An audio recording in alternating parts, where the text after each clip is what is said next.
talk about having snow on. Guys are really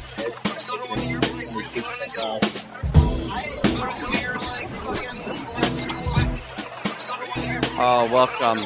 This is Microdose. This is cool. I was just telling Brian about that. It's like it's a more accessible version of Wook Plus. You don't have to sit down and commit to an hour. You can come chill with us for, 10 minutes and bullshit. Welcome, Brian. How's it going? Good. We had a kind of a rainy day here in California, so I guess we're officially out of fire season, which is great. Fish didn't set any fires this year either, so that's that's what we're here to talk about.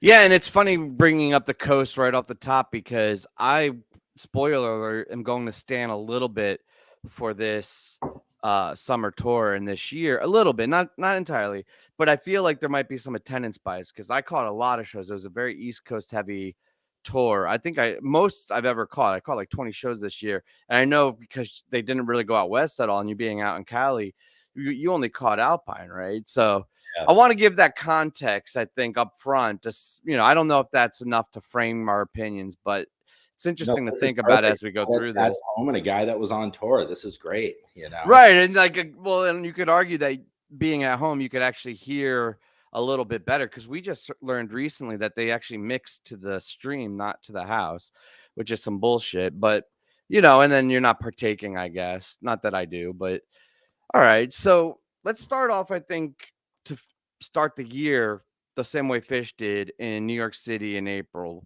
What were your general takes for that? Because if we're going to look at PHISH for the year, I think we need to start there.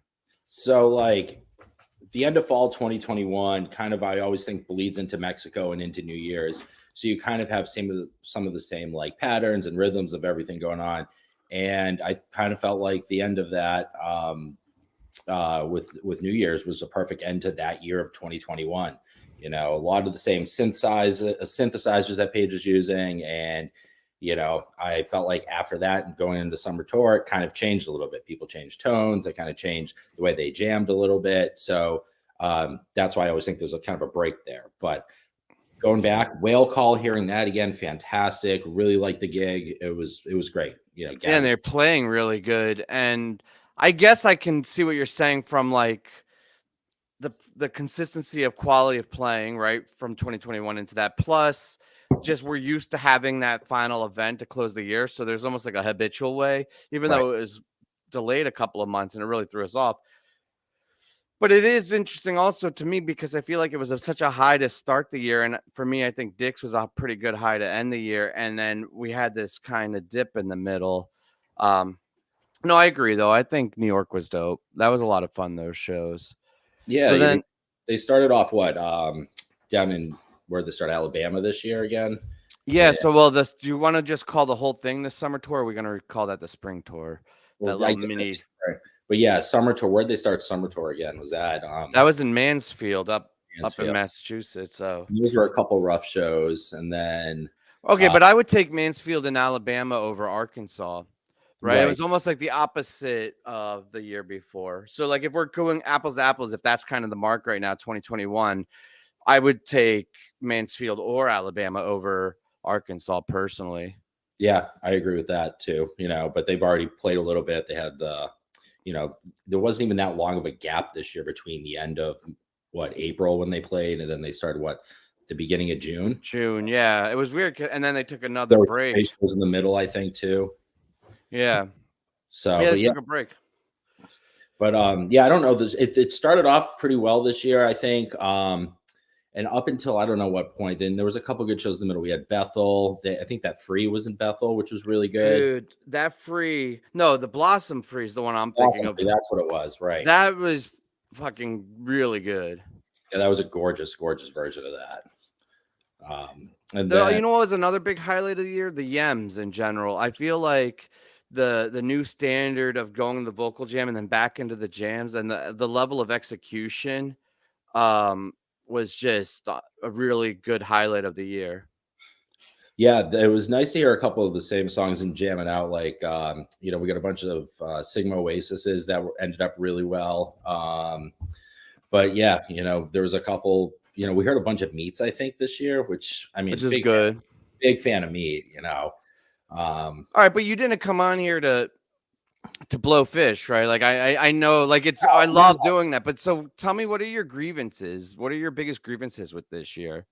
There was a kind of probably not as long of a jams as I want, or there were a couple micro jams that could have probably get drawn out and a little bit longer. Consistently throughout the year, there were a lot of times when I even remember thinking that at the venues, like you're just getting into like a stride with it, and it felt like based on the previous year that they were going to take it somewhere, and then all of a sudden they don't. And it wasn't ripcord, so that was interesting. It used to be like if they wouldn't take it somewhere, they would ripcord it, but now what they were doing was these really cool, a lot of the times I thought a lot of really cool segues, right? So it's like almost like a ripcord, but it was right into another good song. Another song, right? Yeah. Yeah, no, it definitely didn't have the big 20+ minute jams throughout the year, though. They were less exploratory, I feel like. Right, and I don't know if that's like, you know, breaking down the band after they had a really good tour and starting all over again with a new sound, or kind of moving things around, because they said not a lot of page synthesizers anymore in this. You know, Trey, I felt like could have used a few more of his pedals and stuff, and maybe kind of just hunkered on a few of them this tour. And I don't know, maybe not a ton of Mike, but there was Fishman, you know, always holding it down. I feel like Fish was a VIP this year. He fucking killed it. Absolutely. So I'm going to ask you to imagine some things. Go with me on this little trip. All right. And I apologize if it's a little too far-fetched or hard to imagine, but let's pretend we have a time machine and we could go back to Rescue Squad, right? The end of 3.0.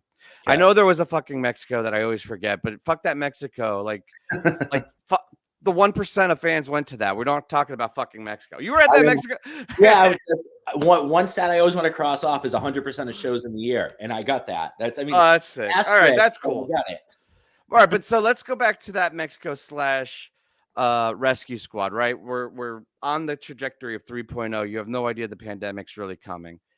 Now let's skip up to after the April shows to the Alabama shows, right? Okay. Imagine that was that year. So what I'm saying is there is no 4.0, there is no pandemic, there is no sitting home watching dams.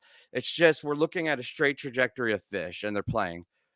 Is 2022 considerably lower than that trajectory of 3.0, or is 2021 a high spot and then we're back down to where they kind of already were and maybe what they really are?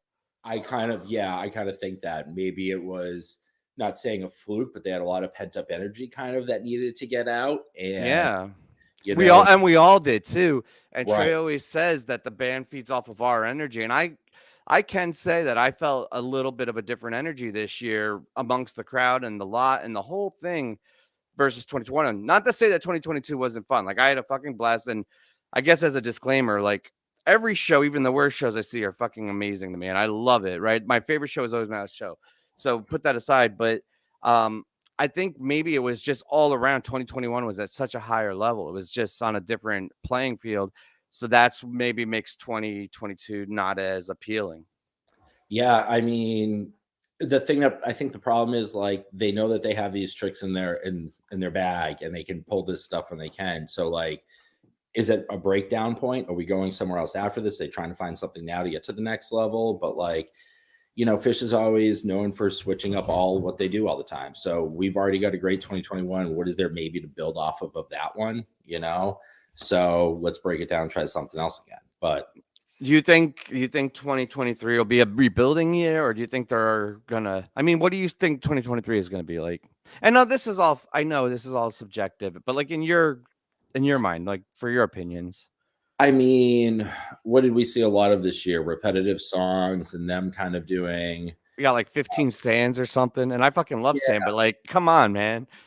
But is that them getting back to the roots of playing the songs right and great, and then saying like, hey, let's maybe this worked or that worked and move somewhere? Are we going to get more segs next year from fluid songs going to songs? Because they did that a lot this year. I kind of hope we get a festival next year. I mean, I don't know if we will or not. We would love a festival for their. Trey watches this show, so Trey just fucking, organize one of those festivals. And Mexico's not a festival, Trey. We need it on our home turf. You know, It's funny you were saying getting back to playing the songs well or properly or something. I forget the exact wording, but it made me think instantly of Deer Creek in the spring of this year, and that riff was just abysmal. Or was it the Reba? No, I think it was the riff. it was a rift. Yeah, and it was just abysmal. It felt like it literally fell apart to where I didn't know if they were going to get through it. I mean, that seems like it's really exaggerated in my mind, but it was pretty bad. And then I felt like throughout the summer tour, they were nailing a lot of those harder songs, like more composed songs that they don't play as often. Like they actually, I feel like practice, and like maybe Trey was like after that riff was like, yeah, we can't have that happen anymore. Like, like we're not going to continue like this. So, but in that sense, it was improved. But the fact that they still had it that bad, they didn't do anything like that in 2021, I think. Right. You know, what was the year that they just played a million songs? Was that 2010 or 2011? Like, just Yeah. big, long set list with just honker songs on there all the time. And, you know, every song got to 7, 10, 12 minutes and not much past that. So, you know, maybe they had to say what they needed to say in those 7 or 10 minutes in those songs. Last year, it took a little bit longer to say, you know. All right. So, last question. How long do you think this supposed dip will last? Are we going to have a raging year next year, or are we gonna have to wait? Because you know, like after Magna Ball, after 15, there was like a little bit, and then up to Baker's Dozen, it was like a 3-year. Right. Or what's next year? Are we gonna be peak PHISH again, or what? I don't know. I probably, maybe not yet. Maybe we'll be at like 85, 90%. And then the year after that will be a big one, unless they have a festival. Yeah, that could do it. Probably come out firing.